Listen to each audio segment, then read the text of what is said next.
if you buy Bitcoin with no leverage, people are like, well, is it going to dump the thing? Well, I'm not buying it with 50x leverage or 100x leverage. If you buy it with 100x leverage and it goes down $200, you're getting wiped out. That's a problem. How about if you buy with no leverage?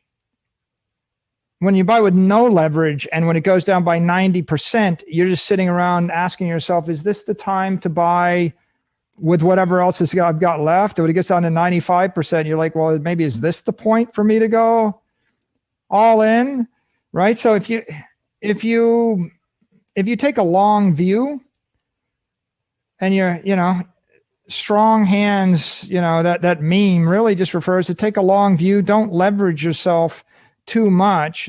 By the way, the sad fact of the matter is a lot of people that dump this stuff, they don't dump it because they got leverage. They dump it because intellectually they fell in love with this low volatility future. It's like they're thinking that they've got a stop loss 5% below the market.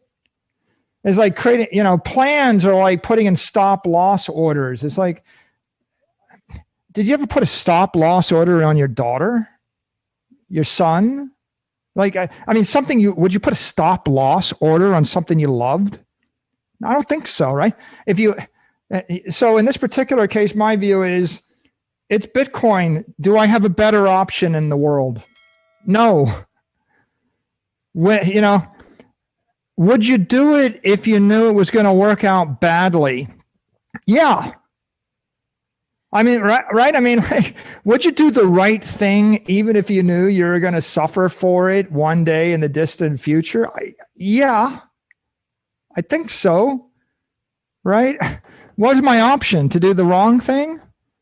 So I don't know what'll happen. I'm not terribly concerned about it because as far as I can see, it's the only obvious choice. If you're a technologist, make a list of all of the dominant technology networks that are going to change the world that are exploding in front of our face today, this year. My list has one thing on it. Okay?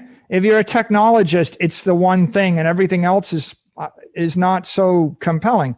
If you're an idealist, make a list of something which has a chance to make the world a better place over the course of the next decade. Work your way down that list. What's at the top of your list? I got one thing at the top of my list. Me too, brother. Now, there's some uncertainty there, right? They say that successful people are optimists, and I believe it. And if you look on crypto Twitter, it's like you put something out there and you get 8,000 likes or 4,000 likes, and then you get 12 people, that will call you stupid because there's a shit coin that does something better that's more quantum ray gun, immune or something. And you got to stop yourself because first of all, only 1% of the people on Twitter are posting that kind of stuff. And so if you're reacting to the people that are tagging you with that, you're reacting to the 1% that are most pessimistic, cynical, snarky, conflicted, whatever.